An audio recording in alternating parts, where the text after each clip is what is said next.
Hey, you guys, I wanted to come on here and cover this article by Atlanta Black Star, as well as provide my own commentary and thoughts on this situation involving a woman from a larger society parading around as a black woman and then revealing her true nature, identity as a non black woman.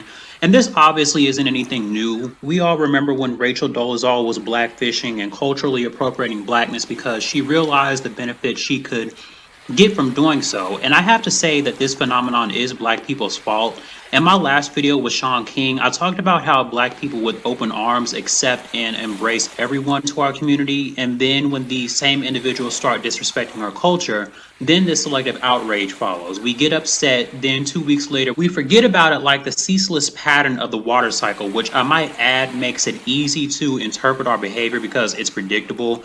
And I also want to say this. I think when it comes to conversations in these social spaces, it's evidently clear that black people have a very minimal understanding of certain subjects, and it ranges from race, ethnicity, culture, nationality, biology, and genetics, because oftentimes you will hear us saying some of the most absurd rhetoric, which I don't know where we get it from. I'm not sure if our intellect is a deficit due to the American education system. I don't even know if I can say that that's the main reason, because apparently black people don't even know another black person when they see one. So that kind of just serves as more of a disappointment. We also adhere to this exceptionally antiquated one drop rule that was created during slavery. And though a lot of black people claim not to be slaves, we still cling to this concept where if you even have the slightest infinitesimal speck of blood, we claim that person as black. Mind you, that rule was created deliberately to ensure that wealth could not be transferred down to any person who was not fully white. And this was also done to guarantee that whiteness had the highest social status. And I remembered also having to educate people in various social spaces on the same subject, since it's obvious that the educational curriculums in our schools have failed at reinforcing the distinctions between these respective categories. Before I read this article, I want you guys to look at this picture for a few seconds, because the National Geographic website even breaks this down. It says race is usually associated with biology and linked with physical characteristics such as skin color or hair texture. So as you guys can see with the definition of race, it's your phenotype or your physical appearance. This is like the color of your skin or lack of color, your hair texture, etc. And then it also says with ethnicity, ethnicity is linked with cultural expression and identification. However, both are social constructs used to categorize and characterize seemingly distinct populations. So this would be like if you were to classify yourself as Asian, Jamaican, or even American. It's more so about the culture and languages associated with your ethnicity. It has nothing to do with your physical appearance, because that would be your racial makeup. And I hear so many black people look at other races of people and they're like, oh, Mexican, so that means you black, or oh, she's from Jamaica, she black, when in both cases it could be a full-blooded white person with typical white features. But because we so frequently use these terms interchangeably, we think ethnicity is race and vice versa. Understand that because of this mechanism, other cultures or races are able to deceive black people into the supposition that he or she is black because we give blackness to any and everybody. And that was how Rachel Dolezal was able to come in so easily, because you don't have to look black. You just have to change your hairstyle, say you're black repeatedly, get some spray tan or inject melanotan into your skin. And when you pair all of these things with our simple mindedness, you have yourself the golden ticket into a community where you can reap all of the profits.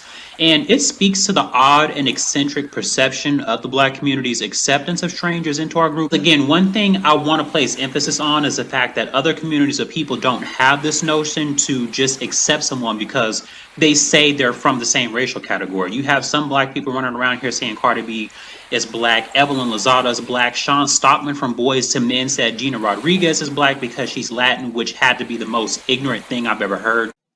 I want to introduce you all to this amazing new sponsor, Ash Kickin'. They are a black-owned health and beauty business that specializes in a multitude of potent and formidable products that will help enrich your skincare regimen. They take their time handcrafting some of the products so you know it's authentic and made with love and care. My personal favorites are the body butter and the African black soap. These both help to keep my skin clear and free of acne, and the best part is their health and beauty products are all natural. They also have hair care products unique and specific to our hair texture. Definitely make sure you guys check that out. The best part is every time I order from them, their shipping is fast and reliable, so make sure you guys check out Ash Kickin' at www.ashkickin.com. Follow them on Instagram at ash.kickin. Like their page on Facebook. Make sure to follow them on Twitter at officialashkick and use my code ChrisMoore1 at checkout to get a discount on your skincare and health products. ashkickin.com. Keep in mind, none of these people's parents or grandparents have an ounce of blackness in them, but also embarrassing by association because this is a very imprudent statement to make.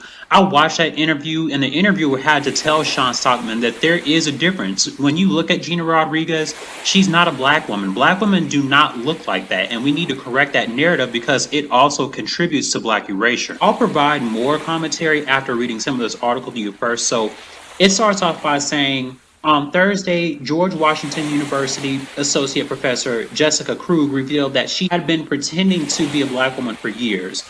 In an essay posted to Medium, Krug admitted she is really a white Jewish woman from the suburbs of Kansas City, although she pretended to be North African, Black American, and Caribbean at different times in her life. King teaches Black American and African history at GWU and says she has presented herself as a black woman for her entire adult life.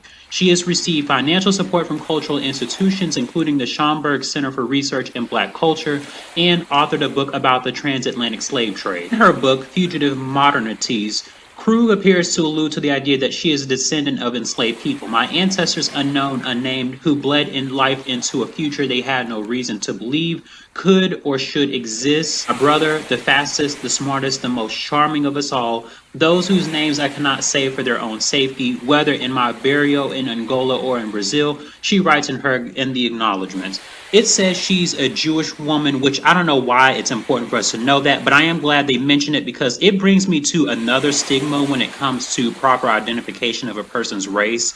You guys would not believe me if I told you, but I literally saw someone make a comment on Facebook, and I wish I had taken a screenshot of the comment, but it said that a person was Jewish in a way that they tried to apply to this person's racial identity. I kid you not. This is how foolish we sound when we don't know the difference between race and ethnicity. Now, obviously, this is a religion which falls under the classification of ethnicity and culture, not race. But this is why we have to be more cognizant of who we invite to the cookout or just give them a pass, because I assure you, she's not the only one walking around here with this delusion of grandeur. And what we fail to recognize as Black people is that we perpetuate this excessive pathology of acquiescence to the degree that even someone with blatant non-Black features can be Black or even biracial, which Black people will even say that this classification is Black.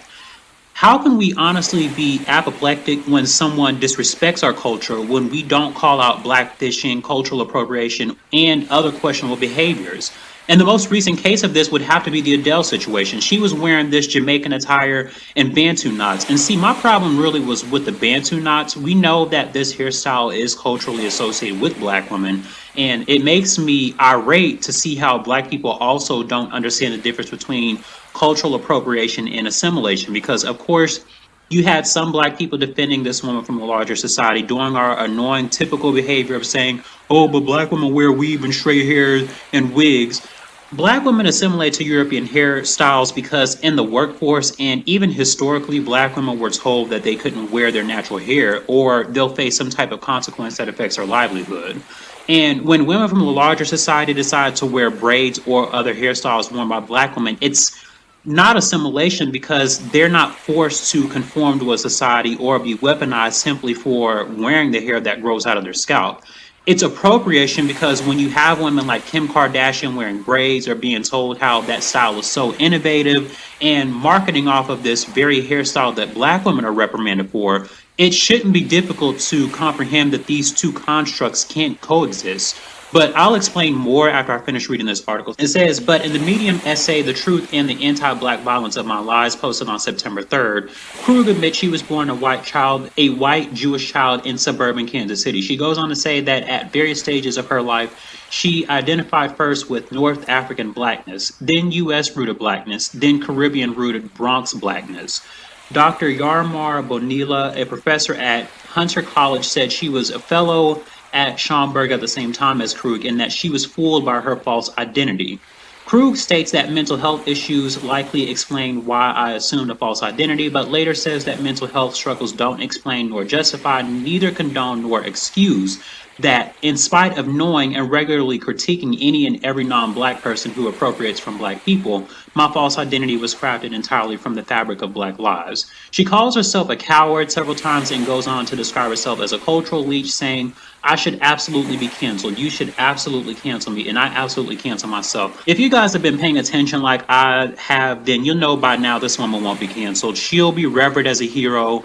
Black people in droves are going to say, well, at least she tried to help our community. All of those nonsense-filled statements absolving her of the wrongdoings that she's done to our community. Because keep in mind, Rachel Dolezal did the same thing. She assumed a false black persona and attended Howard University through a scholarship. But of course, one of the requirements was that you had to be black in order to receive the scholarship. So she lied and she said she was black on her application. And because we don't have a vetting process, she easily slipped through the cracks. All of these instances, plus the fact that we are stoic and passive in nature, we never establish any long-lasting consequences to ensure that this action is deserving of indomitable admonishment. In fact, I believe that black people will tell her she's being too hard on herself and that she can still help us and she's still invited to the cookout. And this behavior is not only obscene and laughable, but it's highly unusual that other races would have this same receptive response to this level of fraudulence. But I also want to point something else out that a lot of people will probably overlook, and it's the fact that she was initially contemplating that mental health excuse.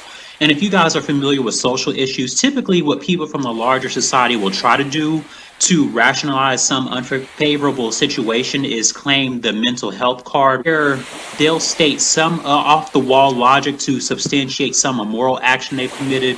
And with the mass murders melanin deficient men commit the most, the media will also try and control the narrative to make it seem like poor Richard was suffering from mental health issues instead of calling it what it is, that Richard is a deranged psychopath who committed an act of terrorism.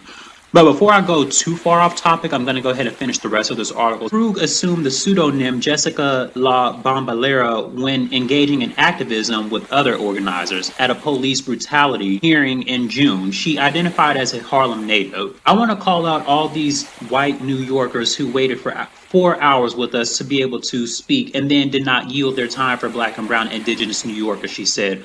A screenshot of Krug's old Twitter bio also shows that she described herself as an unrepentant and unreformed childhood of the hood. People have drawn comparisons between Krug and Rachel Dolezal, a white woman who passed as black, which you guys know, I just stated that, and served as a branch NAACP president until she resigned amid mounting public pressure. Dolezal maintained that she identified as a black woman even after her parents released photos of their daughter, clearly a white blonde child. I have built my life on a violent anti-black lie, and I have lied in every breath I've taken, Krug wrote in the Medium post. There are no words in any language to express the depth of my remorse. I say this in each of my videos about how the shock factor to me is pretty much non-existent.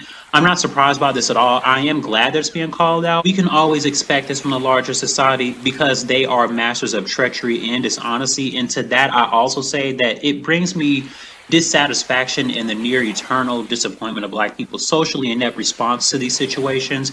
It is absolutely pitiful that this white Latin woman was at a protest basically calling out her own people when she knew she was one of them. Major conflict of interest. And she can protest, but the problem is the identity she assumed to do this, which showcases a lack of human ethics, which is to stay true to who you are. If you have to pretend to be someone else in order to make a statement, it in essence diminishes everything you stand for because you're saying all of this under false pretenses. And as black people, we can't just say, oh, the game is over, I'm actually white. It does not work that way. So to us, that's a slap in the face, at least for the ones who see this for what it is, really. I don't see this occurrence ending anytime soon. I think there will be more to follow, and because of our desperation for anyone to support our causes, even if they're not truthful in their identity, we'll continue to experience this pattern of duplicity.